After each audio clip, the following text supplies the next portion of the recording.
श्री कृष्णा श्री कृष्णा श्री कृष्णा श्री कृष्णा। गुरुर्ब्रह्मा गुरुर्विष्णुः गुरुर्देवो महेश्वरः गुरुः साक्षात् परं ब्रह्म तस्मै श्री गुरवे नमः।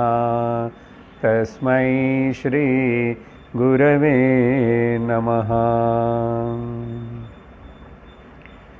सत्यव्रतं सत्यपरं त्रिसत्यं सत्यस्य योनिं निहितं च सत्ये सत्यस्य सत्यं मृतसत्यनेत्रं सत्यात्मकं त्वां शरणं प्रपन्नाः। सर्वत्र गोविन्दनामसङ्कीर्तनं गोविन्द गोविन्द। हरि ओम तत्सत्। श्रीमद्भागवत महापुराणं 11வது स्कंदम उद्धव गीता 19வது श्लोकम 12வது अध्यायम 19வது श्लोकम।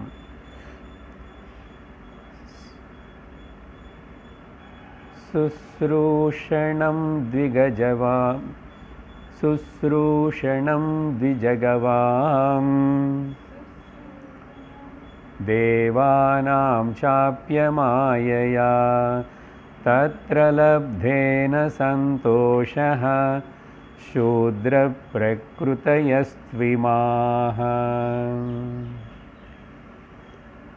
भगवान श्री कृष्णर साक्षात அவருடைய அமிர்த சொற்கள்னாலேயே உபதேசம் செய்யப்பட்ட இந்த உத்தவ கீதா பாகவதம் 18,000 ஸ்லோகங்களோடு கூடியிருக்கிறது. அதிலும் இந்த ஸ்கந்தம் மட்டும் நம்ம ஒரு ஸ்லோகமாக படித்து பார்க்குறோம். ஏன்னா இதுதான் பாகவதம் சொல்ல வர கருத்து. அதையும் பகவானே அர்ஜுனனுக்கு உபதேசம் பண்ண கீதை மாதிரி இங்கே உத்தவருக்காக 1-to-1 டீச்சிங். ஓகே, நமக்கு இங்கே பரவாயில்ல, நிறைய பேர் இதுதான் சாரதமமான விஷயமாக இருக்கிறதுனால நம்ம ஒரு ஸ்லோகமாக எடுத்து படிக்கிறோம். கடைசியாக கேட்ட உத்தவருடைய கேள்வி வர்ண ஆசிரம தர்மங்களுடைய முக்கியத்துவம் பற்றி சொல்லுங்கோ. என்ன அந்த வர்ணாசிரம தர்மங்கள் சனாதன தர்மம், அது சிருஷ்டி ஆதிலிருந்தே உன்னால் உருவாக்கப்பட்டு பிரபஞ்சத்தில் பிரவர்த்திக்க செய்கிற நீ.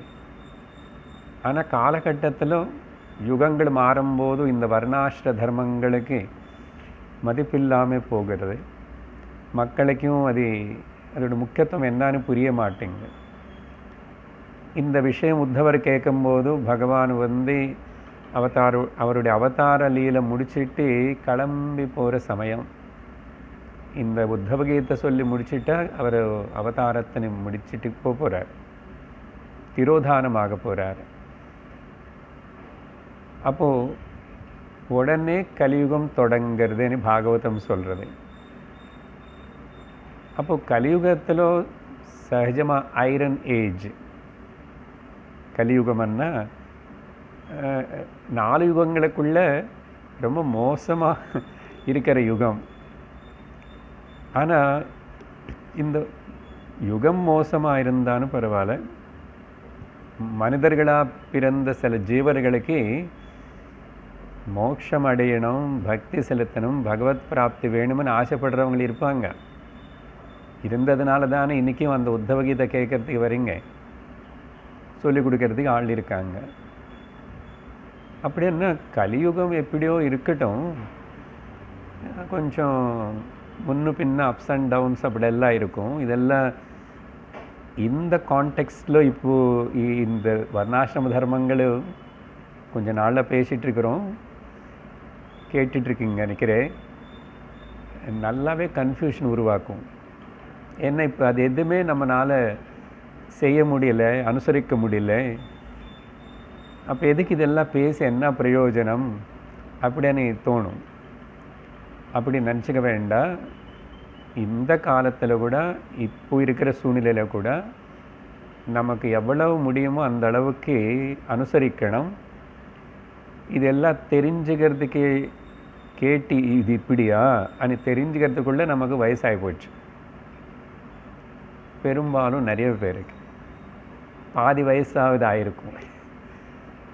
அதனால் இப்போ என்னன்னு இப்போ இது வேண்டாம், இதோட அவசியம் முக்கியத்துவம். அப்போ தான் நமக்கு சனாதன தர்மம் என்னென்னு ஒரு இந்த டோட்டல் ப்ராட் ஸ்பெக்ட்ரம் வியூ ஏற்படும். நம்ம சொன்னால் யாராவது கேட்பாங்களா சார்ன்னா அதையும் நம்ம எதிர்பார்க்க வேண்டாம். ஏன்னா நம்ம குழந்தைகள் ஆல்ரெடி பெரியவங்களாகி அவங்க லைஃப் அவங்களா நிர்ணயமாகி போயிட்டு, அட்லீஸ்ட் நம்ம முடிஞ்ச வரைக்கும் ஒரு ரோல் மாடலாக நம்ம வாழ்க்கைன்னு நடத்திக்கிட்டே இருக்கணும். அதனால் இது இப்போ உடனே சொல்லி யாரும் திருத்தறதுக்கு இல்லை. இப்போ நம்ம என்ன நிலையில் இருக்கிறோம், ஆத்தியாத்மிக பரமாக, அதே மாதிரி ஆசிரமபரமாக, வர்ணபரமானது ரொம்ப முக்கியம் இல்லை இல்லையா? ஆசிரமம் అనేది முக்கியம். பிரம்மச்சரியம், கிரகஸ்தம், வானப்பிரஸ்தம், சந்நியாசம். அதனால் இந்த விஷயங்கள் மனசில் வச்சுக்கிட்டு கேட்கும்போதும் கண்டிப்பாக நமக்கு ஒரு நல்ல தெளிவு. முடிஞ்சால் கிராண்ட் சில்ட்ரனுக்கோ அவங்களுக்காவது கொஞ்சம் சொல்லி கொடுக்கலாம். அதை சொல்ல விடுவாங்கள நம்ம குழந்தைகளுக்கு தெரியாது. சரி, எப்படியாவது அப்படி இருக்கட்டும். அது நம்ம வாழ்ந்து காட்டலாம் சிலதெல்லாம், அதுதான் முக்கியம். ஏன் எதுக்கு வாழ்ந்து காட்டணும், யாருக்கு காட்டணும்? நானுன்னா உனக்காக தானே, உனக்காக நீ அப்படி வாழ பழகிட்டா அது பக்கத்தில் இருக்கிறவங்க பார்த்து ஏதோ கொஞ்சம் தெரிஞ்சுக்கிட்டோம், ரோல் மாடலாக இருக்கணும். மெயின்லி எனக்கு பிரயோஜனப்படும். என்னோடய வாழ்க்கை டைம் இஸ் ரன்னிங் அவுட். வாழ்க்கை అనేది ஆயுஷும் தினம் தினம் க்ஷீணமாயிட்டே இருக்கு. அனுக்ஷணம் க்ஷீணந்தி ஆயுஷ். அதனால் நம்ம வந்த வேலை என்னமோ அதை நம்ம பார்த்துக்கணும். அதுக்காக பகவான் சொல்கிற இந்த விஷயங்களே நல்ல பாசிட்டிவாக எடுத்துக்கிட்டு பார்க்கணும். கொஞ்சம் நிறையாவே டூ மச்சாக சொல்கிற மாதிரி இருக்கும். மாதிரி பகவான் சொன்னார், புத்தவருக்காக சொன்னார். அவருக்கு தெரியும் இது எங்கோ யாரோ படிச்சுக்கிட்டு அவங்க வாழ்க்கையில் அமல்படுத்துவாங்க. இப்படி பண்ணிகிட்டே இருந்தால் சில ஜீவர்கள் பெரும்பாலும் இப்போ முக்தி அடையலைன்னா கூட மறுபடியும் இந்த யுகத்தில் முடிஞ்சு இன்னொரு யுகம் வரத்துக்குள்ளே அவர் செய்ய வேண்டிய வேலை அவர் செய்கிறார். அவர் டீச்சிங், என்னுடைய கருத்து இதுதான், என்னுடைய பேச்சு வாணி வேதம் இதுதான் அப்படின்னு. சரி, முதல் இப்போது 19வது ஸ்லோகம் வரைக்கும் கடந்த வகுப்பில் பார்த்தது வர்ண தர்மங்களை பற்றி சொல்லும்போது ஒரு வர்ணத்துக்கு சேர்ந்த பிராமணன்னா எப்படி இருப்பார், க்ஷத்ரியனா எப்படி இருப்பான், வைஷ்யனா என்ன இருப்பான். 14வது அத்தியாயம் பகவத்கீதை குணத்திரை விபாகம் கேட்டுட்டு இருக்கிறவங்களுக்கு இது இன்னும் கூட நல்ல சமன்வயப்படுத்திட்டு திங்க் பண்ண முடியும். இதெல்லாம் கடைசியில் என்னன்னா, நானும் சித்தசுத்தி அடைஞ்சு முக்தி அடையணும். இந்த சரீரம் விடுறதுக்குள்ள ஞானத்தினால முக்தி அடையணும். சரீரம் விடுறதுனால முக்தி வராது, இன்னொரு சரீரம் வரும். அப்படி சொல்லி 19வது ஸ்லோகத்தில் அந்த சூத்ர ஸ்வபாவம் என்னன்னு சொல்கிறார். இதெல்லாம் கேட்கும்போது நீங்கள் கவனிச்சிருப்பீங்க, ஒரு வர்ணமும் முக்கியம். அவன் செய்கிற தொழில், வர்ணம் மெயினாக என்னென்னா அவன் செய்கிற தொழில், அந்த வேலை அவன் அது நல்லபடியாக பண்ணணும். அதனால் எல்லாரும் சமம். இது நமக்கு முதல்ல புரியணும். இல்லைன்னா நம்ம குழந்தைகளை கேட்பாங்க, இப்போ இருக்கிற சிச்சுவேஷனும் லோகம் பார்த்தா நாலுமே பகவான் திருஷ்டியில் சமம். எப்படி అనేది இப்போது கொஞ்சம் ஸ்லோகங்களுக்குள்ள இன்னும் நல்லா தெளிவாக நமக்கு தெரிய போகிறது. இந்த சூத்ரனை அவன் வந்து லோ காஸ்ட்டு, அப்புறம் ரொம்ப அப்படியானே எடுத்துக்கக்கூடாது. அவன் இந்த வேலைக்காக தான் பிறந்தான்.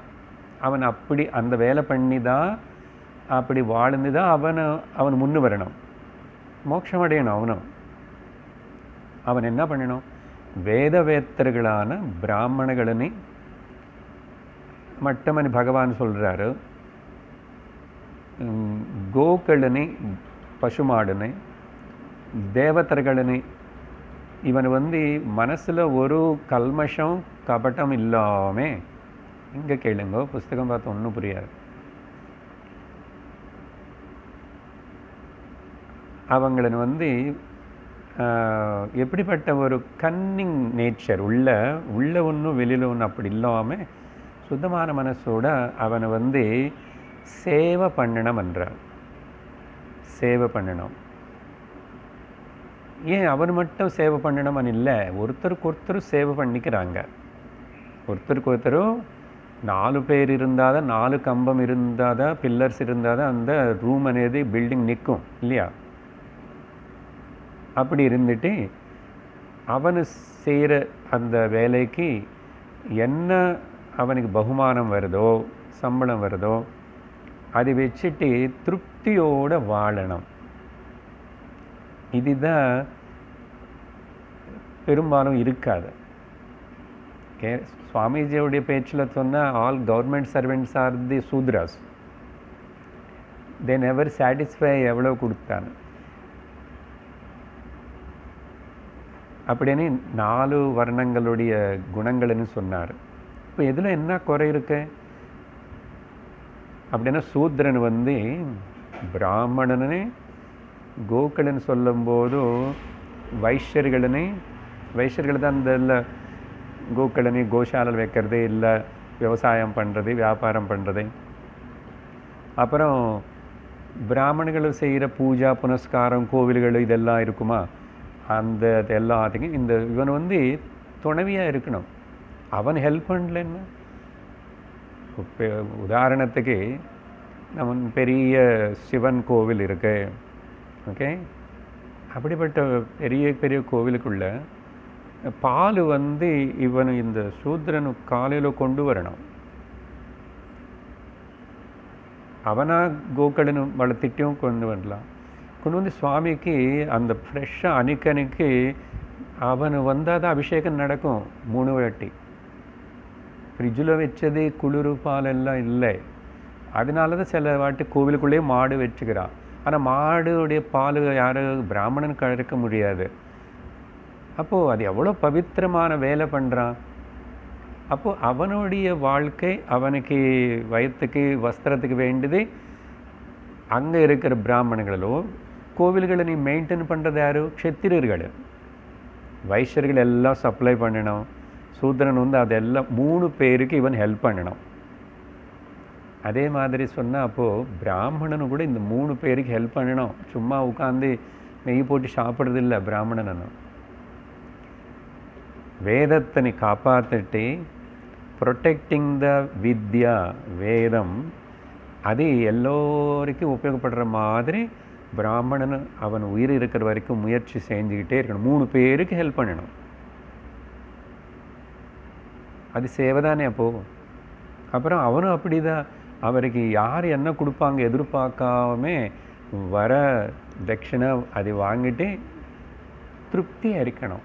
இப்போ என்ன ப்ராப்ளம்னா, திருப்தி అనేది இல்லை மனுஷனுக்கு பணம் விஷயத்தில் இந்த காலத்தில். தொழில் அப்புறம் சரி, இவன் ஏதோ தொழில் மாற்றி பண்ணால் கூட அவன் செய்கிற வேலையில் அவனுக்கு ஆனந்தம் இருக்கா? நீங்கள் கேட்டு பாருங்கள், குழந்தைகளோ பண்ணுறவங்க இப்போ வர ஜாப்ஸ் மெயினாக பார்த்தீங்கன்னா யாருமே ஒரு ஜாபில் 10-15 வருஷம் இருக்கிறதே இல்லை இப்போ இருக்கிற இந்த நியூ ட்ரெண்டில். அப்போ அவன் என்ன தான் அந்த கம்பெனிக்கோ அந்த தொழிலுக்கோ ஒரு ஜஸ்டிஃபை பண்ண முடியும்? அடுத்து இன்னொரு இடத்துல ஏதோ கொஞ்சம் ஜாஸ்தி கொடுக்குறாங்கன்னா உடனே அங்கே ஓடுவான். அப்போது you cannot become a efficient and satisfied job holder. கவனிக்கணும் இதெல்லாம். சரி, நான் இனிமேல் மாற முடியாது, வந்த ப்ரமோஷன் வருமானு ஒரு வேளை ஏதாவது கவர்மெண்ட் ஜாபில் இருந்தால் அவங்களும் அப்படிதான். நிறைய பேர் ஏதோ நிறைய வந்து ஏதோ பண்ணலன்னு சம்பளம் வரும், லீவ் இத்தனை இருக்கு, இன்னும் தலை எடுத்து எப்படி இதை முடிக்கணும் சொல்லிட்டு அதில் இருப்பான்.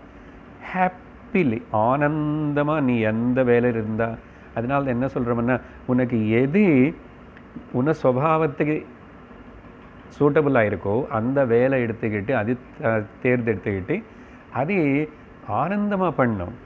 தென் you will produce more, you will be more efficient and you will be more appreciated. ஆனால் இப்போது மாடர்ன் ஜாப்ஸு ப்ரைவேட் இதெல்லாம் போகிறானே, எந்த நாடு போனாலும் சரி அவங்களுக்கு அங்கே எப்பவுமே பயம், த ஜாப் ஃபியர். என்ன எல்லாம் project orient, nothing is permanent, எப்போது என்ன ஆகும் அவன். அதனால் என்னன்னா நிறைய அது வேறு, இவனுக்கு லக்ஸரிஸ் உலகம் அங்கங்கே பார்த்துட்டு ஸோ மச் லக்ஸரி வேணும். அந்த சுகங்களுக்காக அப்போது இப்படி ஜம்ப் பண்ணிகிட்டே இருக்கணும். இவனோட திறமை அதையும் வெளிப்படுத்தாது. இருக்கிறது காம்படேட்டிவ் மூட்லேயே மணி ஓரியன்டாகவே வேலைகள் பார்க்க பழகினதுனால, okay, I am linking this points to the present. இப்போ இருக்கிற சூழ்நிலையில் என்ன, இப்போ கடைசியில் என்ன சொல்ல வரீங்கன்னா, மனசுக்கு நிம்மதி இல்லாமல் போகிறதே. ஏன்னா உனக்கு ஜாப் சாட்டிஸ்ஃபேக்ஷன் இல்லை, உன்னுடைய பண மேலே இருக்கிற ஆசைக்கு அளவில்லாமல் ஆகிடுது, அதனால் நிம்மதி இல்லை. ஏதோ பண்ணுறேன் தவிர 100% I am doing joyfully with full சாட்டிஸ்ஃபேக்ஷனானே நீங்கள் எடுத்து டேட்டா எடுத்து பார்த்தா ரொம்ப கம்மி தான். அப்படிப்பட்ட ஒரு சூழ்நிலை இருக்கனால இங்கே பகவான் சொல்கிறது இப்போ ப்ரெசென்ட்டு கூட புரிஞ்சுக்கிறதுக்கு இம்பார்ட்டண்ட் தான். நீ போகலாம், தப்பில்லை, எந்த வேலைக்குள்ளாவது போ. ஆனால் அங்கே இருப்பியா, அங்கே நிற்க முடியுமா, அங்கே justify, you must sacrifice and do for it. cutthroat competition, more expectation, more and more. How much more you want? அதுதான் ப்ராப்ளம். ஸோ இந்த பாயிண்டில் பார்க்கும்போது இப்போ முக்கியமானது என்ன, இங்கே பிராமணன் 3 பேருக்கு ஹெல்ப் பண்ணணும். ஓகே, ப்ரொடெக்டர் ஆஃப் தி சொசைட்டியுடைய வேல்யூஸ், தர்மத்தினி வேதத்தினி அந்த ஞானத்தினி காப்பாற்றுறது. 2 இவர் ப்ரொடெக்ட் பண்ணுறதுன்னு அர்த்தம் ப்ரிசர்வர், நாட் ப்ரொடெக்டர், ப்ரிசர்வர். ஆனால் ப்ரொடெக்ட் பண்ணுறது யார், க்ஷத்திரியன் பண்ணணும். பிராமணங்களுக்கு ரட்சணை கொடுக்கணும், அவங்களுக்கு வேண்டிய மாதிரி அவங்கள வாழ்க்கைக்கு வேண்டிய இது இருக்கணும். அவங்களுக்கு எந்த கவலை இல்லாமல் பயம் இல்லாமல் அவங்க தொழில ஃப்ரீயாக இருக்கிற மாதிரி இருக்கணும். க்ஷத்திரியன் பண்ண கவர்மெண்ட்டு தான், க்ஷத்திரியன் யார் இப்போது. அப்புறம் இவங்க 2 பேர் இருக்கா, ப்ரொடியூசர் இருக்கணும் இல்லையா. You are remembering these points, all peel over there. Okay, preserver, protector and producer. வைஷ்யாதா. அதனால நீ பிஸ்னஸ் பண்ணுறியா பண்ணு, பரவாயில்ல. ஆனால் அங்கே வந்து நான் சமுதாயத்துக்காக இத்தனை பேருக்காக இவங்களுக்கு எல்லாருக்காக பண்ணுறேன். அந்த தனியா மல்லிகை பொடியில் கூட ஏதோ மரத்தூள் கலக்கிறாங்கன்னு அப்புறம் என்னதான் இருக்கணும். ரொம்ப ஏமாந்து போகக்கூடாது. ரொம்ப ஷெல்ஃபு பிக் ஷாப்பு அது இதுன்னு சொல்லி ஏன் அந்த அளவுக்கு பண்ணி தான் சம்பாதிக்கணும்னா அதுதான் ஆயிடுச்சு. அப்போ அது அப்போ எப்படி தர்மம் ஆகிடுமா? சரி, பார்த்தீங்களா இப்போது. அப்புறம் வைஷ்யா இந்த மாதிரி ப்ரொடியூஸ் பண்ணி 3 பேருக்கு ஹெல்ப் பண்ணுறான். ஒருத்தர் 3 பேருக்கும் சேர்ந்து ஹெல்ப் பண்ணாத சொசைட்டி 4 பேர் வேணும் இல்லையா இப்போ. அண்டு சர்வீஸ், யார் சூத்திரன் சர்வெண்ட் அன்றோம். சர்வெண்ட்னா தப்பு, சர்வீஸ் பண்ணணும். இவங்க 3 பேருக்கு சர்வீஸ் பண்ணணும். ஏன்னா அவருடைய கெப்பாசிட்டி அதுதான், என்ன தப்பு அப்படின்னு சொல்லி இது 4க்கு சம்பந்தப்படாத இன்னொரு வர்ணம் பற்றி சொல்கிறார். அப்படி யாராவது இருக்காங்க சார்? சொன்னால் தெரியும். அதில் நம்ம கூட கொஞ்சம் இருந்திருக்கலாம். அதுக்கு பேர் பஞ்சம வர்ணம். பஞ்சம வர்ணம்னு ஒன்று இருக்கு. பஞ்சம வேத மகாபாரதம் மாதிரி பஞ்சம வர்ணம் கூட இருக்காமா. 20வது ஸ்லோகம் படிக்கிறேன். நானே படிச்சுக்கிறேன், நீங்கள் கொஞ்சம் பழகணும் திரும்பி. முடிஞ்சால் ரிப்பீட் பண்ணுங்க. அசௌச்சமன்ருதம் ஸ்தேயம் நாஸ்திக்யம் சுஷ்க விக்கிரஹ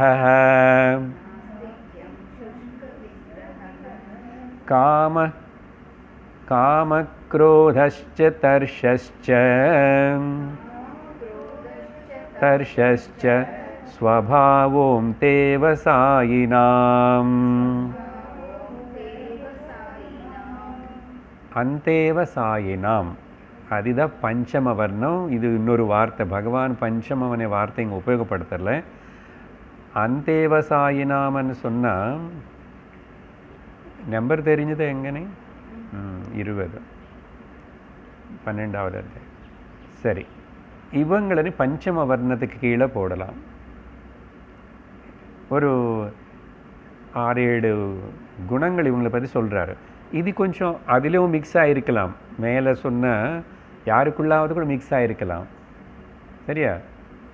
ஆனால் இப்போ நம்ம நினைக்கிறோம் இல்லை நான் எங்கள் இதுதான் நாங்கள் இது சேர்ந்தவங்க அந்த சேர்ந்தவங்க இங்கே பிறந்தோம் அப்படின்னு நினச்சிருந்தா கூட ஒரு பாட்டம் லைன் கொடுக்குறாரு மெஷர்மெண்ட் பகவான். என்னன்னு முதல் அசௌச்சம் சுத்தம் இல்லாமல் இருக்கிறது.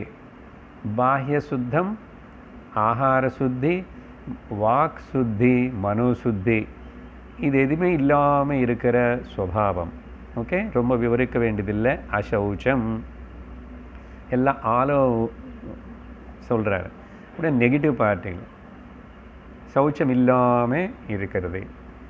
அடுத்தது அன்ருதம், பொய்யான பிஹேவியர், எதையும் உண்மையை சொல்ல மாட்டான், நேராக சொல்ல மாட்டான், எல்லாமே இப்போ பொய் சொல்கிற சுபாவம் தான், இல்லைன்னா கல்பிச்சு சொல்கிற சுபாவம். இப்படிப்பட்ட அன்ருத்தமான இல்லைன்னா ஹிப்போக்ரட்டிக் லைஃப் ஸ்டைலு, உள்ளே ஒன்றும் வெளியில் பேசலாம், அன்ருத்தமாக இருக்கிறது, அசத்தியம் பக்கமே இருக்கிறது, அப்படி பிஹேவ் பண்ணுறது.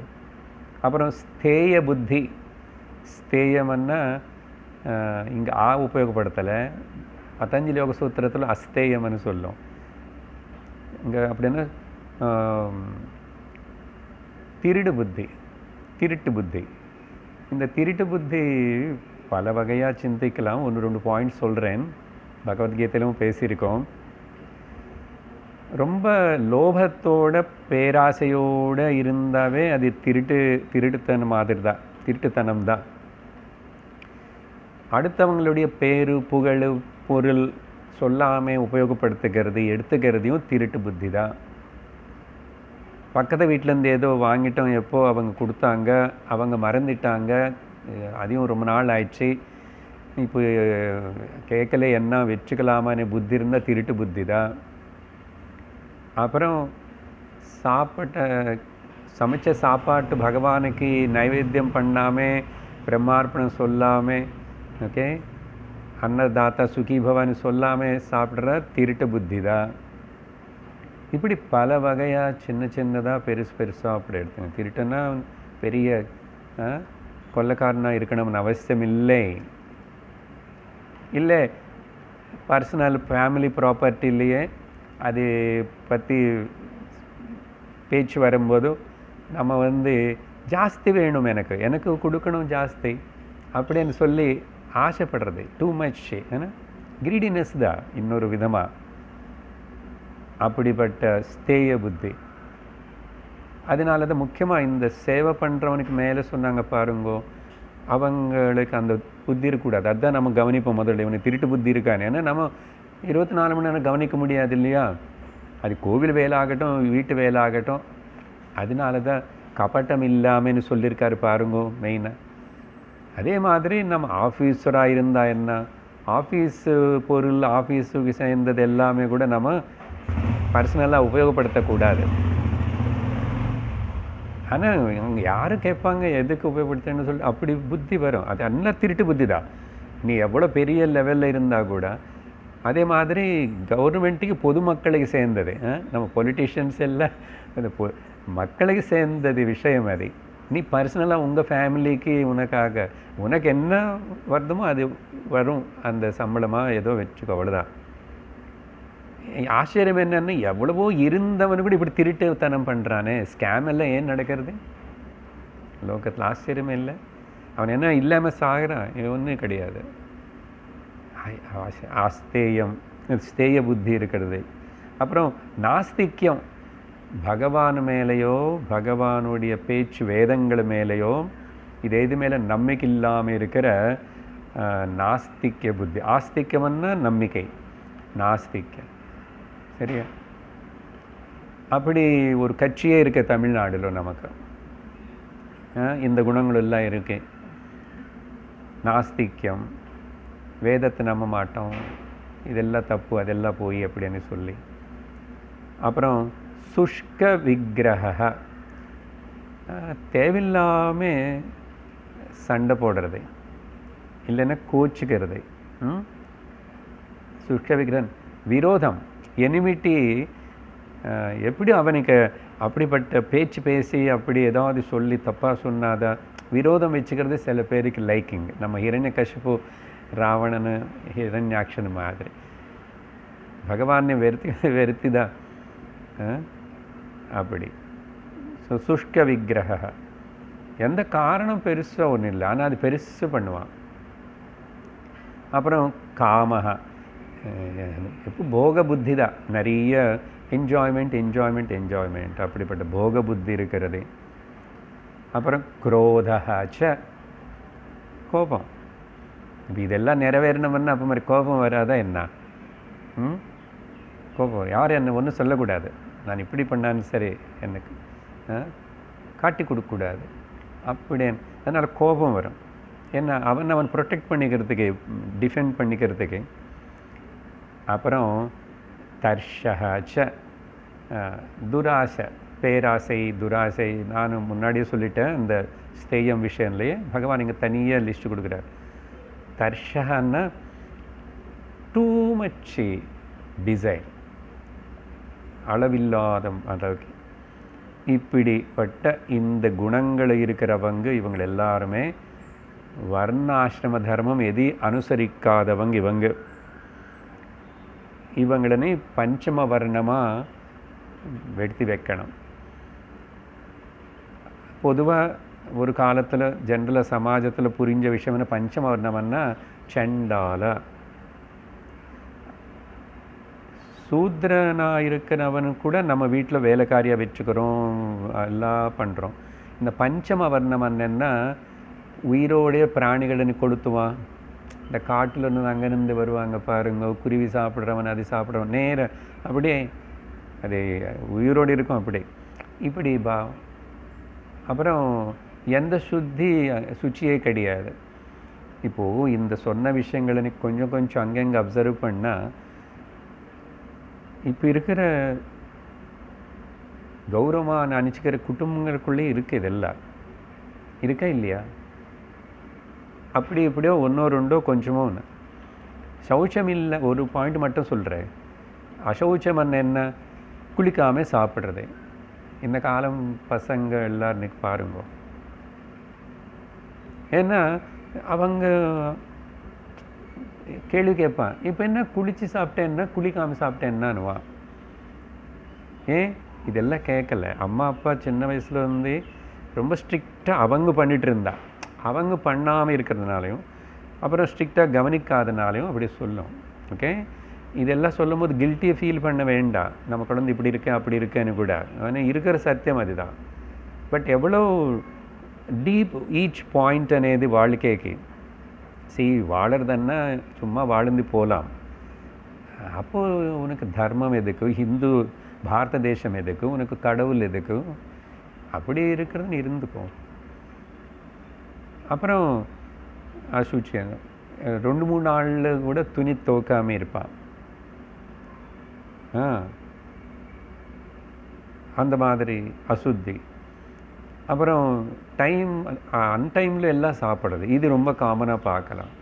ராத்திரி 12 மணிக்கு சாப்பிட்றது, 1 மணிக்கு 11 மணிக்கு சாப்பிட்றது, எப்போ இஷ்டத்தை எப்போ குளிக்கிறது, இதெல்லாம் அப்போ என்னது?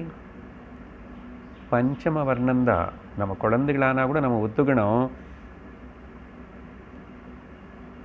அது வாழ்க்கையில் முன்னேற முடியாது. விவகாரமாக முன்னு வந்தால் கூட ஆத்தியாத்மிகமாக முன்னு வர முடியாது. இதெல்லாம் ரொம்ப சிம்பிளாக பேசிக்காக இருந்தால் கூட இதுதான் மனுஷனே ஆத்தியாத்மிக ஜீவனத்தில் முன்னு கொண்டு போகும். இது அப்புறம் வரும் 40-50 அப்போன்னா அது வராது.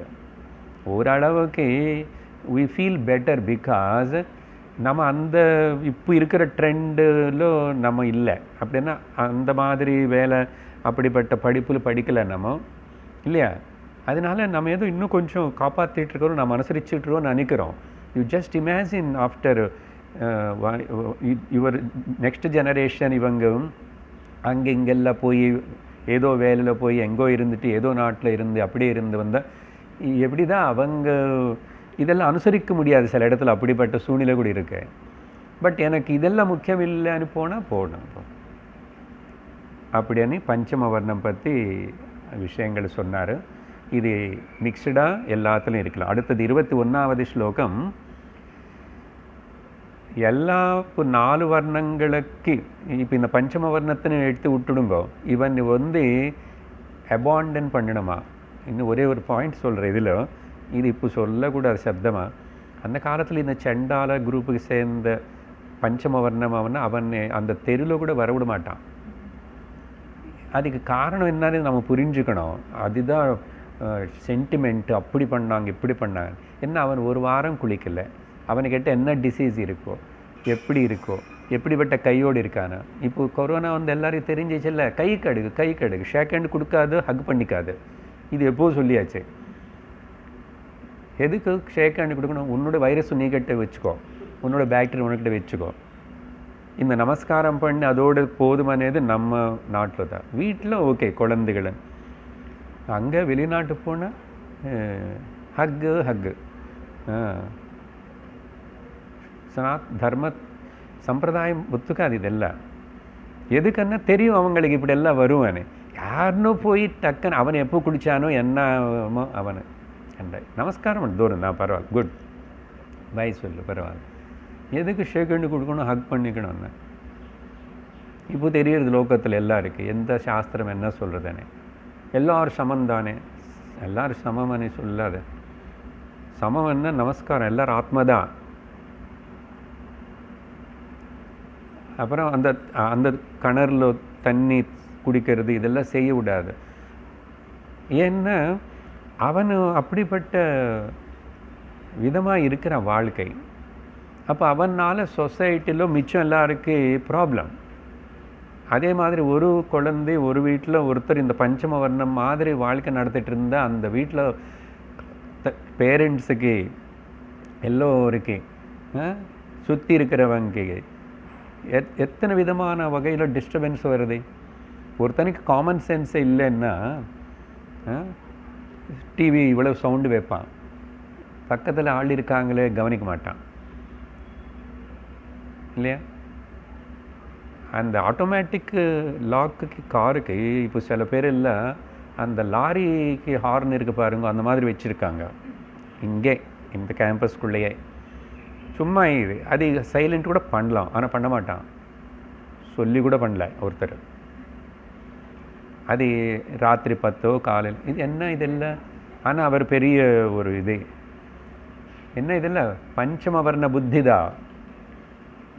இப்படி ரொம்ப சிந்திச்சு நம்மனால சுற்றி இருக்கிற 10 குடும்பத்தில் அவங்களுக்காவது அடுத்த 10 பேர் அவங்களுக்கு தொந்தரவு இல்லை. அப்படி இருக்கணும், அந்த மாதிரி வாழணும், ஒருத்தர் சிந்திச்சு வாழணும்.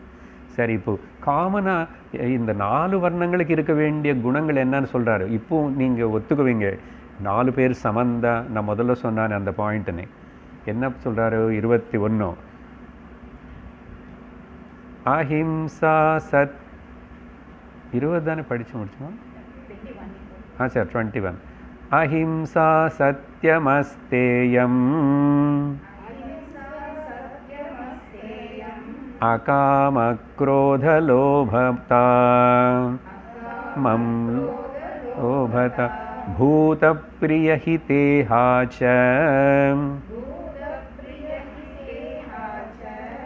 धर्मोऽयं सार्ववर्णिकः நாலு தர்மங்கள் நாலு வர்ணங்கள் அவங்களுக்கு இருக்க வேண்டிய காமன் குவாலிட்டி சொல்கிறாரு. இது எக்ஸெப்ஷன் கிடையாது, எல்லாருக்கும் இருக்கணும். அப்போ எல்லாரும் சமந்தான். இந்த மாதிரி நல்ல குணம் இருந்தால் அவன் தொழில் வேறே மாதிரி இருக்கட்டும்.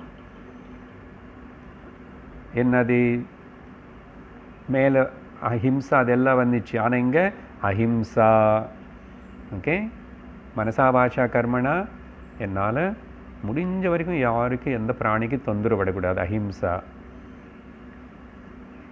அப்படி இருக்கும்போது இப்போது ஹிம்சை எத்தனை பிராணிகள்னு எப்படி எந்த வகையிலெல்லாம் எதெல்லாம் சாப்பிட முடியுமான்னு ட்ரை பண்ணுறான்.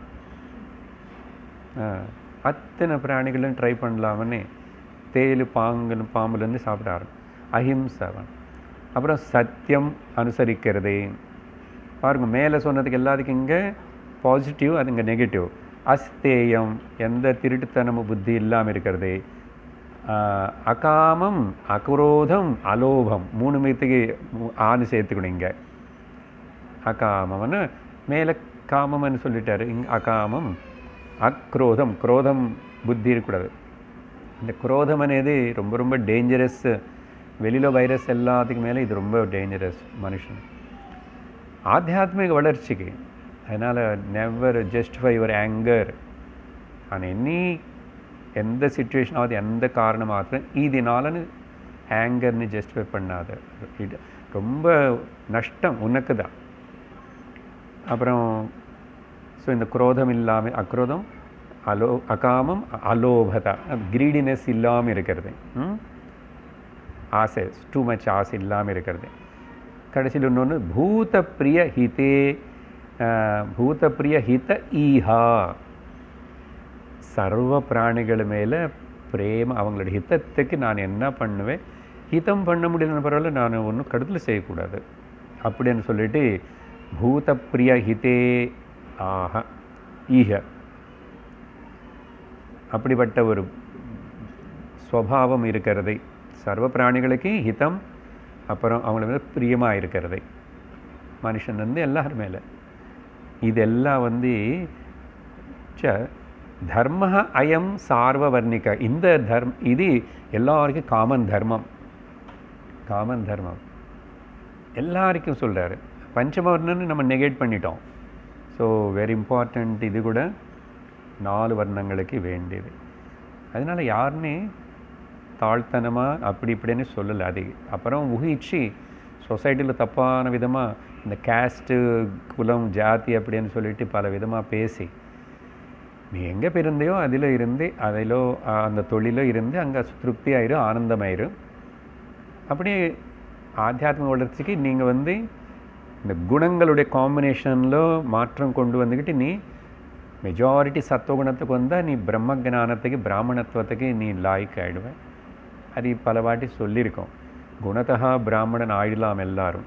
வர்ணமாக நீ எப்படி இருந்தாலும் பரவாயில்ல, தொழில் எது இருந்தாலும் பரவாயில்ல. ஆனால் அது ஜஸ்டிஃபை பண்ண, அதுக்கு திருப்தியோடு அப்படி பண்ணும் சொல்லி 22வது ஸ்லோகத்தில் இங்கேருந்து ஆரம்பிச்சுப்போ 30வது ஸ்லோகம் இன்னும் கூட கொஞ்சம் மேலே ஆசிரம விவரணத்துக்கு வராரு. இப்போ வர்ண விவரம் சொல்லியாச்சு. ஆசிரமத்தை பற்றி ஜஸ்ட் இன்ட்ரடியூஸ் தான் பண்ணோம். ஆசிரமத்தில் ஒரு 4 முதல்ல என்ன, பிரம்மச்சரிய ஆசிரமம். அப்போ அந்த பிரம்மச்சரிய ஆசிரமத்துடைய இருக்கிற அவனுடைய நியமங்கள், ஓகே, ஆசிரம விதிகள் சொல்கிறார் முதல்ல. பிரம்மச்சாரி என்ன, இது கூட இந்த காலத்துக்கு நமக்கு சம்மந்தமில்லாத மாதிரி இருக்கும். ஆனால் நான் இருக்கிறதெல்லாம் சொல்லிடுவேன், சொல்லிடுவேன். அப்படி இருந்தால் எப்படி இருக்கும் சொசைட்டி அப்படின்னு. இப்போ கூட கொஞ்சம் பேர் இருக்காங்க அப்படி, குருகுலம் போகிறது அப்படி. அதுதான் சொல்கிறார். படிக்கிறோம் 22. த்விதீயம் பிராப்யானுபூர்வ்யாத், த்விதீயம் உபநயன் ஜன்மோபநயனம் த்விஜஹ வசன் குருகுலே தாந்தஹ ब्रह्माधीत चाहुतः.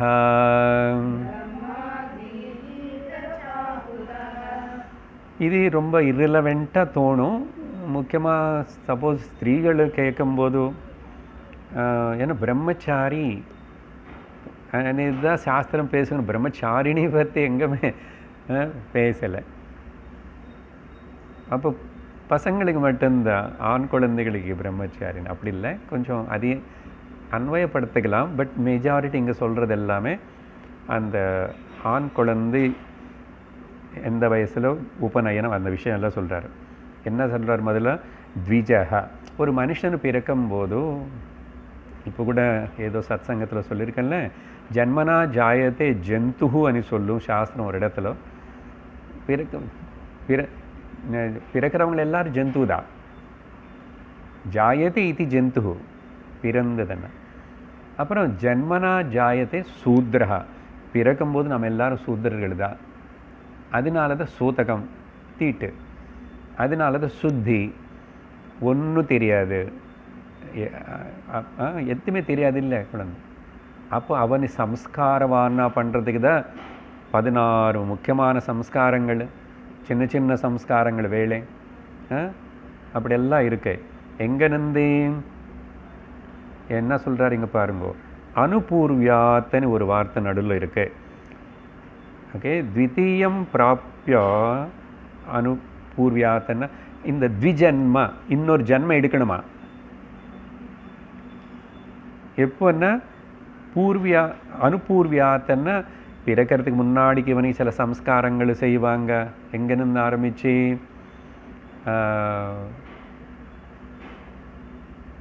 கர்ப்பாதானம், அப்புறம் ஸ்ரீமந்தம், இப்படியெல்லாம் சில கர்மங்கள் இருக்கு இல்லையா, சம்ஸ்காரங்கள். இன்னும் பிறக்கலை, பிறக்கிறதுக்கு முன்னாடியே சிலதில். எதுக்குன்னா குழந்தைக்காக, உள்ளே இருக்கிற ஜீவனுக்கு இங்கேருந்தே சம்ஸ்காரம் பண்ணுற அது மந்திரங்கள் படித்து அதெல்லாம் இருக்கு. பும்சவனம், பும்சவனம் அப்புறம் ஸ்ரீமந்தம் வரும். ஆனால் கர்ப்பாதானம் ஃபஸ்ட். இப்படி கணக்கு பண்ணும்போது ஸோ முன்னும் பண்ணுற சில கிரியைகள் பிறந்தாச்சு. அதுக்கப்புறம் ஜாதகர்மா, நாமகரணம். ஓகே, நாமகரணத்துக்கு அப்புறம் அன்னப்பிராசனம், அதுக்கப்புறம் வித்யாபியாசம் இல்லையா? இப்படி முன்னும் பின்ன. அதுதான் சொல்கிறாரு, முன்னாடி பிறந்ததுக்கப்புறம் செய்கிற இந்த கர்மங்கள் எல்லாத்தினால இப்போ இவனும் 2వ ஜன்ம, இவனு த்விதீயம் ஜன்ம எடுப்பானாமா. இது 3 வர்ணங்களுக்கு இந்த இப்போ சொல்கிற இந்த விஷயம். பிராமண க்ஷத்ரிய வைஷ்யர்களுக்கு உபநயனம் பற்றி சொல்கிறார். உபநயனம், சூத்திரனுக்கு உபநயனம் சொல்லலை. ஆனால் அவனுக்கு என்னமோ அந்த கர்மங்கள் கிரியல்னு ஓரளவுக்கு வச்சுருக்காங்க. அப்போது உபநயனம் ஜன்ம, அதுதான் 2வது ஜன்மன்னு கொடுக்குமா. முக்கியமாக இது ஆண் குழந்தை விஷயம் சொல்லும்போது தான் 2வது ஜென்மா. அப்படின்னா பொண்ணுக்கு பண்ணுற சில வேறு அந்த மெச்சூரிட்டி அங்கே வரைக்கும் அப்படி தான். அதுக்கப்புறம் என்ன, இந்த பொண்ணுக்கு பர்த்தே குருவா வருவார். அப்போ வரைக்கும் வீட்டில் அம்மா அப்பா குரு. அப்போவே எல்லாம் நிறைய சம்ஸ்காரங்கள் குழந்தை கற்றுக்கிறது. வீட்டுக்கு கிரகத்துக்கு வேண்டிய சம்ஸ்காரங்கள் எல்லாம் கற்றுக்கிறது. பர்த்த வந்ததுக்கப்புறம் பர்த்தக்கு கூட கர்மானுஷ்டானத்தில் உபயோகப்பட்டு அவனை அந்த கர்ம அனுஷ்டான தர்மாச்சாரணம் பண்ண வச்சு 2 பேரும் சேர்ந்து முக்திக்கு பிரயத்தனம். அதனால் கேர்ள்ஸ்க்கு இல்லைன்னு இது வச்சுக்க வேண்டாம், இருக்குது அதையும் அந்த மாதிரி அந்த அளவுக்கு. உபநயனம் பிராப்பிய அப்புறம் என்ன ஆகிடுமோ, உபநயனம் ஆனதுக்கு அப்புறம் தான் இவனும் குரு கிட்ட போகிறதுக்கு தகுதி பெற்றுவான். ஓகே, குருகுலம், குருகுலம் போய் தான், குரு கிட்ட போய் தான் படிச்சிருக்காங்க எல்லாரும். அப்படி தான் போகணும். ஏன்னா அப்போ தான் அங்கே டிசிப்ளின். ஓகே, குருகுலத்துக்கு போகணும் பசங்கள். முக்கியமாக குருகுலத்தில் போய் வசன் அங்கே நிவசிக்கணும். நிவசிச்சுட்டு எப்படி இருக்கணும், இஷ்டத்துக்கு இருக்க முடியாது குரு கிட்ட போனால். தாந்தஹ, கம்ப்ளீட் இந்திரிய நிகிரகம், டோட்டல் செல்ஃப் டிசிப்ளினோட இந்திரிய நிகிரகத்தோடு இருப்பார். அப்படி இருந்து இவன் எப்படி பொதுவாக 7 இல்லைன்னா 9 உபநயனம் சொல்லுவாங்க. அது கணக்கு எதுவும் தெரியல. 7வது வயசில் இல்லைன்னா 9வது வயசில். அப்படி போனால் குரு வந்து முதல்ல எதுவுமே டீச் பண்ண மாட்டார். அங்கே இருக்கணும், முதல்ல இருந்துட்டு எல்லாம் பார்த்துட்டு இவன் எப்படி கொஞ்சம் கொஞ்சம் சின்ன சின்னதெல்லாம் அனுசரிக்கணும். சீக்கிரம் எழுந்திருக்கிறது, பச்சை தண்ணியில் குளிக்கிறது, இப்படி எல்லாம் அது இருக்கும். இப்படியெல்லாம் கவனித்து அவனும் இப்போது அவனுக்கு தகுதி வந்தது வேத அத்தியனத்துக்கு. அப்போதான் குரு வந்து வான்னு கூப்பிடுவாராமா. அதான் சொல்கிறார், ஆஹுதஹாச்ச அப்படின்னா இன்வைட்டட் பை த குரு. அதனால் வந்தாச்சுனால அட்மிஷன் ஆகிப்போச்சுன்னு சொல்லி உடனே வேதத்தின்னு சொல்லி தரமாட்டாருமா. வேத அத்தியனம் முதல்ல அட்லீஸ்ட் பாராயணம். வேதம் வந்து பாராயணம் தான் முதல்ல, வேதத்துடைய பாராயணம். அதுக்கப்புறம் தான் வேத அர்த்தம். 15-16 வயசு தாண்டினதுக்கப்புறம் வேத பாராயணம் எல்லாம் முடித்ததுக்கப்புறம் அத்தியனம் வேறு, அர்த்தம் படிச்சுக்கிறது வேறு. அர்த்தத்தின்னு அப்புறம் சொல்லி தருவார். சரி, இப்போது குரு நாள் இன்வைட் கூப்பிடப்பட்டு அப்போது பிரம்ம அதீயதா அதீத பிரம்மன்னா வேதம். இங்கே வேதத்தினே அப்போதான் அவன் அத்தியனம் பண்ணணும். நமக்கு ஏதாவது சம்பந்தம் இருக்கா இப்போ காலத்துக்கு? எந்த பிராமணனு கூட அவங்க குழந்தைன்னு குருகுலத்துக்கு அனுப்புறதுக்கு ஒத்துக்கிறது இல்லை. குருகுலத்துக்கு இது கொடுக்குறேன், தட்சணை கொடுக்குறேன், டொனேஷன் பண்ணுறேன், பசு மாடுன்னு கொடுக்குறேன். ஆனால் எங்கள் குழந்தைன்னு மட்டும் குருகுலுக்கு அனுப்ப மாட்டோம். அப்படி ஆகிப்போச்சு. யாரோ எப்படியோ போகிறான், கொஞ்சம் பேர் போகிறான். அது ஏதோ இந்த வேதம் అనేది நடக்கிறது இருக்கு இல்லையா? பட் இங்கே வேதம் என்ன குரு ஒரு வேத பாராயணம் மட்டும் சொல்லி தருவாரான்னு இல்லை. அவனை வந்து அங்கே ஒரு நல்ல என்னது கம்ப்ளீட் பர்சனாக அவனை வளருவான். இப்போது குருகுலத்துக்கு பிராமணன் மட்டும் வரமாட்டான். அதான் சொன்ன 3, ராஜாவுடைய பையனும் வருவான், சூத்ரனோட பையனும் வருவான், சோதரி வைஷ்யனுடைய பையனும் வருவான். அப்போது இவனுக்கு வேதம் முக்கியம், எல்லாருக்கும் வேதம். அதை வச்சு வாழ்க்கை அப்புறம் பண்ணி அவனை தொழிலுக்கு என்ன வேணும், அந்த அர்த்தசாஸ்திரம், வாணித்திய சாஸ்திரம் இதெல்லாம் கூட சொல்லி தருவாங்க. அதனால தான் அத்தனை வருஷம் 18-20 வருஷம் வரைக்கும் அங்கே இருக்கணும். இப்போ அப்படி சொல்கிற குருக்கள் இருக்காங்களே இல்லை, ஜஸ்ட் வேத பாராயணம் மட்டும் படிச்சுட்டு வந்து அப்புறம் ஏதோ ஒரு குருக்குளாக இருக்கலாம், வாழலாம், அப்படி இல்லை. வாழ்க்கைன்னு மொத்தத்தில் மவுல்டு பண்ணி ஒரு டைரெக்ஷன் கொடுத்துட்டு அவனை தகுதிப்பட்ட ஒரு மனிதனாக தயார் பண்ண, சம்ஸ்காரவானா பண்ணி, அதுக்கப்புறம் நீ என்ன தொழில் வந்து உங்கள் அப்பா என்ன பண்ணிட்டுருக்காரு அந்த தொழில் பண்ணான்னு. அதுதான் முக்கியமாக அந்த காலத்தில் பேரண்ட்ஸ் ஹெடிட்ரியாக வீட்டில் அப்பா என்ன பண்ணிட்டுருக்காரோ அதே பண்ணிட்டு வரான். அப்படி பண்ண வர ஃபேமிலிஸ்ன்னு பாருங்கோ, அந்த தொழில் அவங்கள வந்து சூப்பர், அவங்கள யாரும் பீட் பண்ண முடியாது. அப்படி ஒரு திருப்தியோடு பண்ணாங்க, ஒரு எக்ஸ்பீரியன்ஸோட கண்டினியூட்டோட பண்ணுறாங்க. அதுதான் சொன்ன முதல்ல ஹாப்பியாக பண்ணாங்க. அதில் ஒரு கௌரவம் இருக்குது அவங்களுக்கு. அதனால் நான் ஏன் இந்த வேலைன்னு இல்லை. இப்போது ஹேண்ட்லூம்ஸ் அண்ட் இந்த மாதிரி அந்த பார்த்தா ஏன் இப்போ பிரதான மந்திரி அதெல்லாம் என்கரேஜ் பண்ணுறாருன்னா இன்னும் அப்படி வாழறவங்க இருக்காங்க. அதெல்லாம் நம்ம சம்ஸ்கிருதிக்கு கல்ச்சருக்கு அதெல்லாம் ஒரு ஃபவுண்டேஷன்.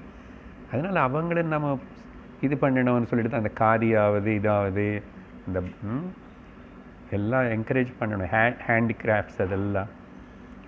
ஸோ அப்போ அதில் பாருங்கள் எவ்வளோ திறமை வருது அவங்களுக்கு. பெருசாக ஒன்றும் படிக்கல, அப்பா கிட்டேருந்து கற்றுக்கிட்டாங்க. ஏன் அதில் சம்பாதிச்சு வாழலையா, வீடு இல்லையா, என்ன இல்லையா, எல்லாம் இருக்கும். ஆனால் அந்த தொழிலும் திருப்தி இருக்கணும், ஆனந்தம் இருக்கணும், சேவாபாவம் இருக்கணும். இருந்தால் எந்த தொழிலும் இருக்குது அங்கே இருக்கலாம். அப்படி ஸோ குரு கிட்ட போய் இப்போ படிச்சுக்கணும் இவனை. அப்படி போன அந்த பிரம்மச்சாரி குரு கிட்ட இப்போது எப்படிப்பட்ட ஒரு அடையாளம் வேஷத்தோடு இருப்பான்னு ஒரு டிஸ்கிரிப்ஷன்.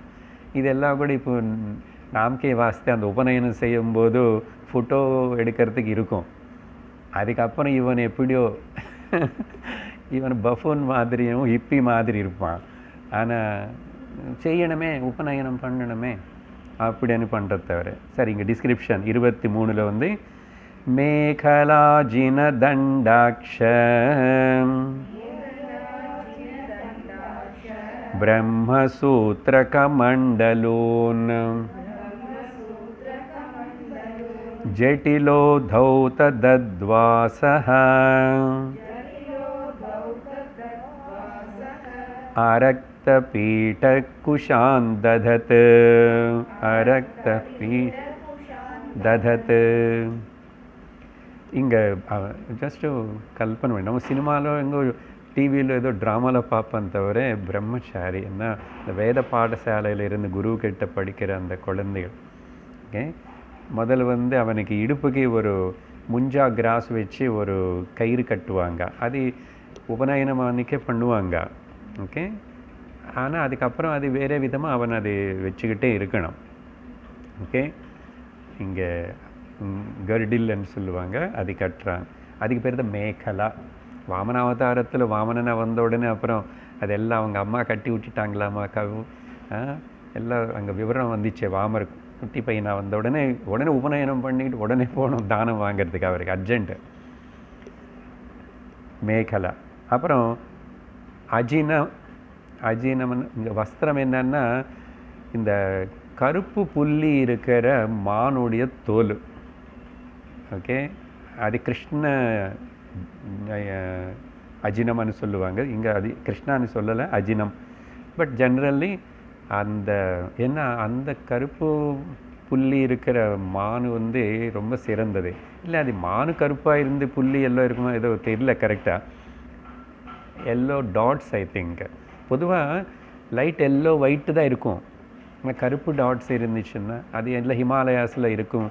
நம்ம இவர் தபஸ் பண்ணார் அங்கே ஜடபரதர், அந்த ஆசிரமங்களுக்குள்ளே அங்கே இருக்குமா. அது எங்கே சுற்றுறதோ அது பவித்திரமான இடமா கன்சிடர் பண்ணுறதுனால எனிஹோ மொத்தத்தில் மான் தோல். மானுன்னு கொலை பண்ணி தோல் கொண்டு வர மாட்டாங்க. அது எங்கே சத்தி போய் இருக்கிறது மானு தோல்னு அதை எடுத்து சுத்தம் பண்ணி காய வச்சு ட்ரை பண்ணாது. அது பல விதமாக தியானத்துக்கு ஆசனமாக போட்டுக்கிறது, உட்காரத்துக்கு எங்காவது அப்படி. அதனால முதல்ல அசல் கட்டுக்கிறதே துணி.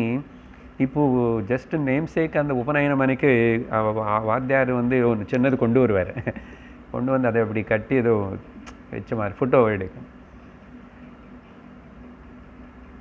அப்புறம் தண்டம், ஒரு சின்ன பலாச தண்டம் கொடுப்பாங்க. பலாச தண்டம்னா பலாப்பழத்துடைய அதுக்கு ஒரு முக்கியத்துவம் இருக்குது புராணத்தில். அதே ஞானத்துக்கு ஒரு சின்னமாமா. அது என்ன தெரியல. அந்த பலாப்பழம் விருட்சம் இப்போது விருட்சமாக இருக்கு.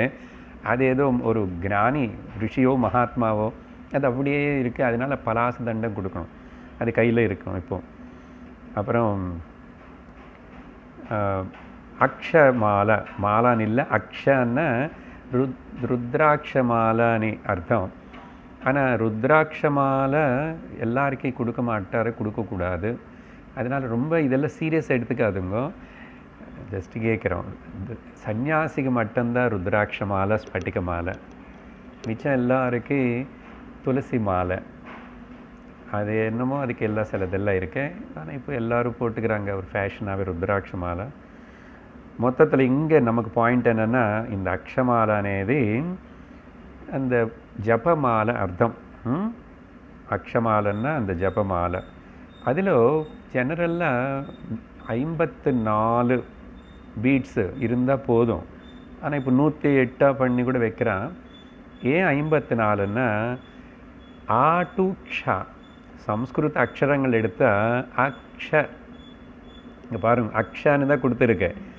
ஆ டு வேறு பாஷையில் எப்படி தெரியல, கடைசியில் வரும்போது சேஷா சாஹா க்ஷா அப்படின்னு தான் நாங்கள் தெலுங்கில் படிச்சிருக்கோம். அந்த க்ஷான்னு ஏதோ ஒரு அக்ஷரம் இருக்குது. ஆ டு க்ஷா 54 ஆல்ஃபாபெட்ஸு. இந்த ஒரு பீட்டு பீட் ஒரு அக்ஷரமாமா. ஒரு அக்ஷரம் ஒரு தேவதை. ஆ ஒரு தேவதா, ஆ இன்னொரு தேவதா, ஈ ஒரு தேவதா. பாருங்கோ, சீக்ஷாவல்லி தைத்திருபுருஷத்தில் பார்த்த மாதிரி ஒரு அக்ஷரத்து ஒரு தேவதா. அப்படி அத்தனை 54 தேவதைಗಳನ್ನು நீ ஸ்மரிக்கிறே செய்கிறேன்னு அர்த்தம். அக்ஷமாலை. அது இப்படி பண்ணிவிட்டு இன்னொரு வாட்டி ரிவர்ஸ் இப்படி திருப்புக்குவாங்க, இப்படி பண்ணுவாங்க. அது ஏதோ ப்ரொசீஜர் சில பேர் பண்ணுறது. அக்ஷமாலை. அப்புறம் பிரம்மசூத்திரம், அதுதான் உபநயனம். இங்கே பிரம்மசூத்திரம்னா வேதம் படிக்கிறதுக்கு இப்போ இவனுக்கு தகுதி வந்ததுனால அந்த அடையாளம் காட்டிட்டு அதுக்கு பல விவரங்கள்லாம் இருக்குது. ஏன் மூணும், ஏன் முடி, அதெல்லாம் இப்போ டிஸ்கஸ் பண்ண வேண்டாம். எங்கள் சந்தர்ப்பம் வரும்போது கொஞ்சம் சிலது சொல்லியிருக்கேன் நினைக்கிறேன். ஓகே, 3 கிரந்திகள் அப்படியெல்லாம், 3 சரீரங்கள், 3 அவஸ்தைகள் ஏதாவது சொல்லலாம். ஆனால் மொத்தம் ஒரு பிரம்ம முடி அப்படி இல்லை. அப்புறம் கிரகஸ்தனை ஆனதுக்கப்புறம் இவனு 2 போட்டுக்கணும். ஏன்னா அப்புறம் பாரியக்காக குழந்தை அப்படி ரெஸ்பான்சிபிலிட்டி. மொத்தத்தில் பிரம்மசூத்திரம் அந்த உபநயனம். இப்போ மெயினாக என்னென்னா மிச்சம் எல்லாம் இருக்கோ இல்லையோ இது மட்டும் அன்றைக்கி போட்டு நின்று ஓகே இவனை சந்நியாசம் எடுத்த தவிர சாகர வரைக்கும் கூட அது உபநயனம், அந்த பூனல் இருக்கணும், உபவேதம் பூனல் இருக்கணும். நிறைய பேர் எடுத்துக்கிட்டு ஆணிக்கு போட்டு வச்சுட்டுவான், இருக்கோ இல்லையோ. இவன் அமெரிக்கா அங்கெல்லாம் போனேன், எத்தனை பேர் வச்சாரு. அங்கே அமெரிக்காவே இருக்கிறதுக்கு இங்கே ஹாஸ்டலுக்கு போனாவே ஏன்னா குளிக்கிறதுக்கு போகிறேன், எல்லோரும் பாப்பா, குழந்தைகளுக்கு கேட்பேன். அப்படி அவ்வளோ inferior. You must feel proud. No, இப்போ பெண் குழந்தைகள் பொன் குழந்தைகள் மாதிரி பொட்டே வச்சுக்காது, ஒரு சின்ன எறும்பு அப்படி. What is this? ஏன் அப்படி? எவ்வளோ அழகாக லக்ஷ்மிக்கு மாதிரி அந்த பொட்டு வச்சுக்கிட்ட எப்படி நல்லா இருக்கும். அதை வச்சுக்க மாட்டேன். அந்த மாதிரி தான். சரி, பூனலுக்கு அப்படிப்பட்ட கதியை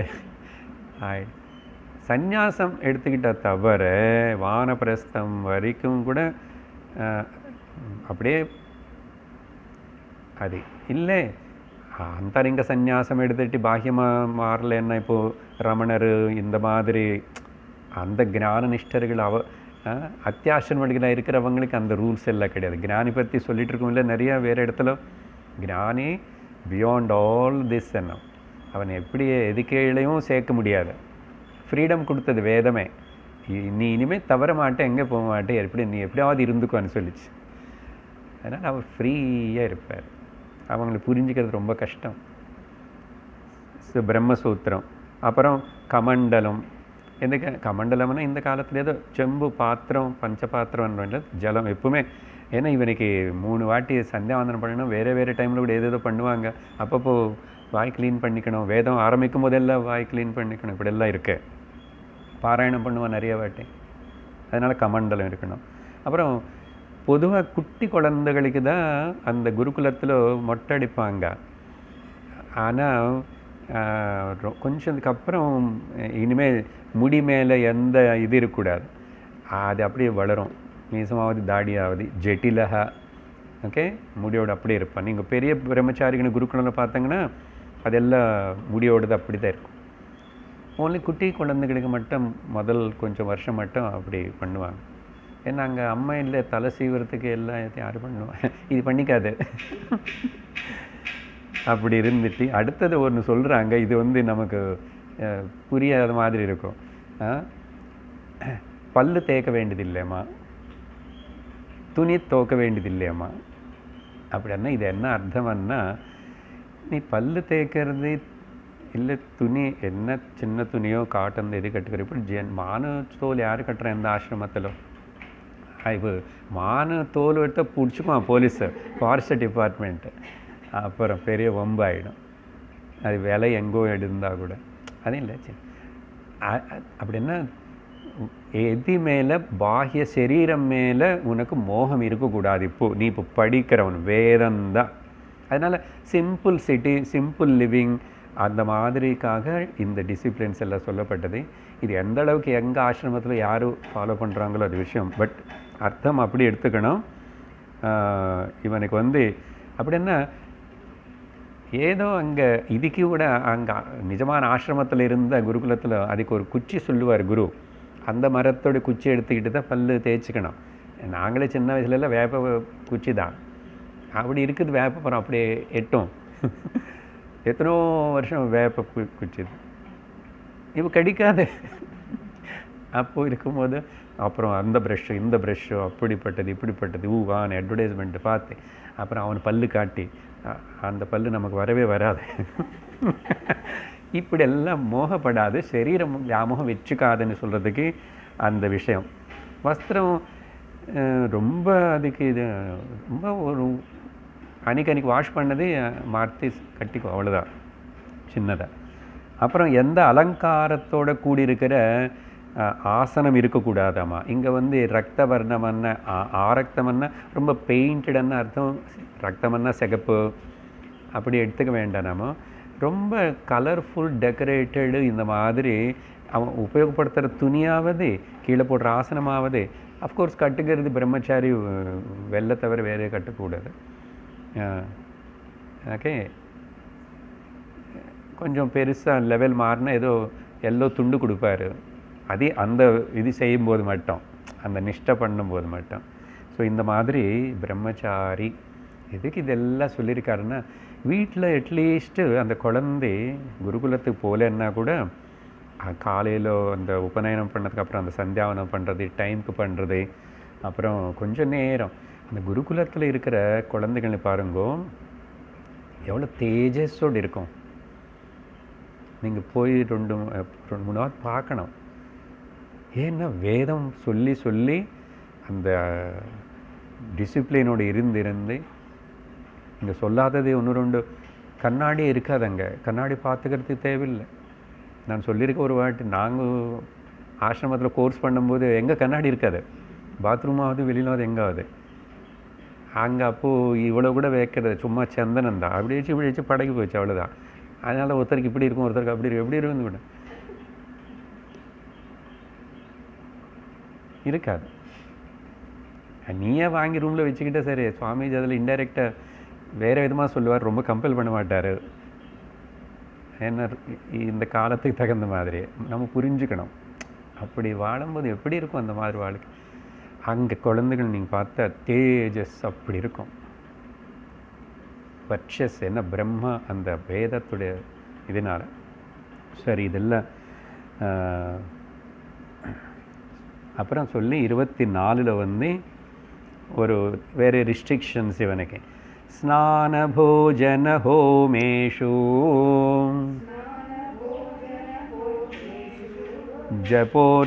ஜபோச்சாரே ச வாக்யதः நச்சிந்த்யான்ன கரோமாணி யான்ன கரோமாணி கக்ஷோபஸ்தகதான்யபி.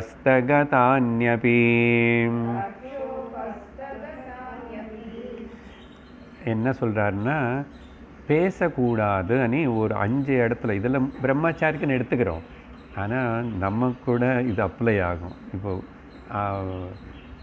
பெரியவங்களானாலும் சின்னவங்களானாலும் ஸ்திரீகளானாலும் குருஹஸ்தனானாவது ஸ்நானம் செய்யும்போது பேசக்கூடாதாம்மா. பேசக்கூடாதுன்னு அர்த்தம் டிரான்சாக்ஷன் எதுவுமே பாத்ரூமில் ஒன்று கூப்பிடுறது. நீ மந்திரம் ஏதோ மானசிக ஜபம் பண்ணுறது வேறு, சினிமா பாட்டெல்லாம் பாடக்கூடாது. அப்புறம் பாத்ரூம்களுக்கே சில பேர் ஃபோன் எடுத்துகிட்டு போகிறாங்க, ஏன்னா அதுக்குள்ளே ஏதாவது வரும். நமக்கு அதுதான் இப்போது ஜபமாலை தண்டம் இருக்கோ இல்லையோ எல்லோருக்கும் ஃபோன் இருக்கணும். காலையில் ஃபஸ்ட்டு தெய்வம்னு பார்க்குறதுல இதுக்கு முன்னாடி மாதிரி உடனே ஃபோன் நமக்கு பார்க்கணும். பாருங்கள் எவ்வளோ அப்படி ஆகாமல் இருந்துச்சுன்னா நல்லதே. அதுதான் சொன்னேன், இது முன்னாடி 10 மணி வரைக்கும் 8 மணி 9 தொடக்கூடாது. அது என்னாவது வரட்டும், என்னாவது போகட்டும். எடிக்ஷன் ஆகி அப்படி இல்லை அப்படின்னா பாக்கியம் ஆகிட்டோம். நீ அது அதில் ஈடுபட போயிடுச்சு.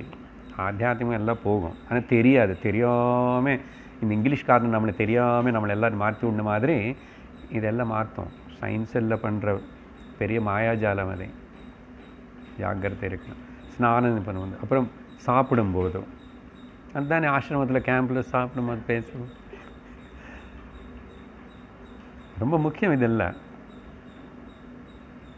அம்மா கேட்டு போடுவாங்க, நம்மளை பேசக்கூடாதுன்னா அது வேணும்னு கேட்குறது பற்றி இல்லை, வேறே சம்பாஷணம் அடுத்து பற்றி இது பற்றி அரட்டை அடிச்சுட்டு இருக்கக்கூடாது. சாப்பாட்டு அன்னம் பிரம்மம், அன்னம் பிரம்மா, ரசோவை விஷ்ணு போக்தா மகேஸ்வரானி பக்தியோட ஸ்ரத்தையோடு சாப்பிட்ணும். ஃபோன் பார்த்துக்கிட்டே டிவி பார்த்துக்கிட்டே சாப்பிட்றான் படகி டிவி. அப்புறம் ஸோ ஸ்நானம் செய்யும்போது, சாப்பிடும்போது, ஹோமம் செய்யும்போது, ஓகே, இது பிரம்மச்சாரிக்கு நினச்சிக்காதுங்கோ. இது நம்ம எல்லாரும் பெரியவங்களும் செய்கிற தப்பு தான். கோவிலுக்கு வருவோம், அங்கே ஏதோ ஹோமம் நடக்கிறது, பூஜை நடக்கிறது, நீ மந்திரம் ஏதாவது சொல்ல வேண்டியது இருக்குன்னா அது மட்டும்தான். ஆனால் பொதுவாக பாருங்க, நம்ம என்ன பண்ணுறோம், தன்வந்தரி கோயிலுக்கு போய் ஹோமம் பண்ணணும்னு உட்கார்ந்தா அவர் பாட்டுக்கு அவர் பண்ணிட்டு வர, நம்ம பாட்டுக்கு 4 பேர் ஃபோன் எடுத்துக்கிட்டு பேசிக்கிட்டு அவன் வந்தானே இவன் வந்தானே போனானே. ஏன்னா இது ரொம்ப ரொம்ப பெரிய தப்பு. வேத மந்திரம், பூஜா, சுவாமி விஷயம் ஏதாவது நடக்கிறது அப்படின்னா அந்த இடத்துல நம்ம விவகார விஷயம் எது கூட ரொம்ப தேவைப்பட்டா தவிர, வாத்தியார் கேட்ட தவிர எதுவுமே பேசக்கூடாது. No urgent, nothing. God is important there. தேவதைகள் எல்லாரும் ஆவாகனம் பண்ணியிருக்கோம். அப்படி எல்லாம் கூப்பிட்டுட்டு நீ மரியாதை கொடுக்காம இஷ்டத்துக்கு பேசுகிறேன்னா எத்தனை பேர் ஃபாலோ பண்ணுறாங்க? மைக்கில் சப்தமாக சொல்லக்கூடாது, வாத்தியார்களே ஃபாலோ பண்ணுறது. அவங்களும் நடுவில் லோகாபிராமாயணம் பேசுவாங்க. அப்போ எப்படி தான் மக்கள் ஃபாலோ பண்ணுவாங்க? இதே எத்யதாச்சரித்து சிரேஷ்டா, ஓகே, யதா ராஜா ததா பிரஜாவாக இருக்கும். பெரிய தப்பு அது. அக்னி அங்கே ஹோமம் அப்படி எல்லாம்னா மந்திரம் உனக்கு புரிஞ்சதோ இல்லையோ மந்திரம் சும்மா இருக்கணும், கம்ப்ளீட் சரண்டராக இருக்கணும். ஏன் அப்படி இருக்க முடியலன்னா உள்ள நிறைய ஓவர் ப்ரெஷரு, அது வெளியில் கொட்டணும் அப்படின்னு அந்த அளவுக்கு டிசிப்ளின் இல்லாமல் இருக்கிறாங்க. சரி, உள்ளே கூட பேசிகிட்ருப்போம், அது ஒரு ப்ராப்ளம். அது பெட்டர் தேன் ஸ்பீக்கிங் அவுட்னோ, உள்ளே கொஞ்சம் அதை அப்படியே மாற்றுக்கலாம். ஸோ அதனால் ரொம்ப முக்கியம் இது ஹோமேஷு. அப்புறம் ஜபம் பண்ணும்போது கூட நடுவில் இந்த மாதிரி ஃபோன் கால் வந்துச்சு, டிங்கன்னு அது எல்லாத்துக்கும் வச்சுக்கிட்டு இல்லையா, அது ஒரு சவுண்டு கொடுக்கும், அங்கே இருந்தாலும் கேட்கும். இந்த மாதிரி ஜபம் பண்ணும்போது நடுவில் அது இது விஷயம், வீட்டு விஷயம், சமையல் விஷயம் பேசக்கூடாது. பூஜை பண்ணும்போது அப்படி டைம் வச்சுக்கணும், அப்படி ரிஸ்ட்ரிக்ஷனை வச்சுக்கணும். பண்ணுறதுன்னா அப்படி பண்ணணும். அதனால் ஜபம் பண்ணும்போதோ ஈவன் என்ன சொல்கிறாருன்னா, மலமூத்திர விசர்ஜனம் பண்ணும்போது கூட சொல்கிறார். சிலது கொஞ்சம் சொல்கிறது கஷ்டமாக தான் இருக்கும், இங்கே பரவாயில்ல. அப்படின்னா அதுக்கு வேறு அந்த தேவையில்லாத கேஸ் எல்லாம் வரும் வாய்களும், அதனால் ரொம்ப பேசாதுன்னு ஒரு விஷயம். அது கூட பகவானுடைய இந்த விசர்ஜன கிரியனது கூட ஒரு காரியம், கர்ம பகவானுடைய சக்தினால தான் நடக்கிறதுன்னு சொன்ன அபான வாயுனால். அதனால் பேசக்கூடாது இந்த விஷயத்துக்குள்ளன்னு சொல்லிட்டு அங்கே இப்போ சொல்லணும்னா பாத்ரூமுக்கு டாய்லெட்டுக்குள்ளே ஃபோன் எடுத்துகிட்டு போகக்கூடாது. உங்களுக்கு தெரியாது, நிறைய பேர் அது பழக்கம் இருக்கு, அவங்களால இருக்க முடியாது அது இல்லாமல். அதனால எப்படியாவது கட்டுக்கிட்டு இங்கே போட்டுக்கிறான், அப்படி இல்லை அங்கே மாட்டிடுவான். இதெல்லாம் பண்ணக்கூடாது. அப்புறம் இன்னொன்றும் இதெல்லாம் டிசிப்ளின் சாரீரிக சம்பந்தமாக இன்னொன்று சொல்கிறாரு.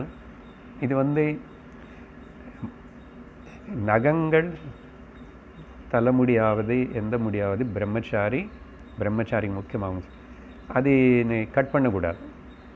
பட் சின்ன குழந்தைகள் வேறு சொன்னானே, அது என்ன இது எதுக்கு சொல்கிறாருன்னா, இப்போது அப்போ அந்த காலத்தில் சொல்கிறதுன்னு இது மேலெல்லாம் வியாமோகம் வச்சுக்காதே, அது பாட்டுக்கு அது அவ்வளோ வளர்க்கட்டும் இத்தனை வருஷத்துக்குள்ள பரவாயில்ல.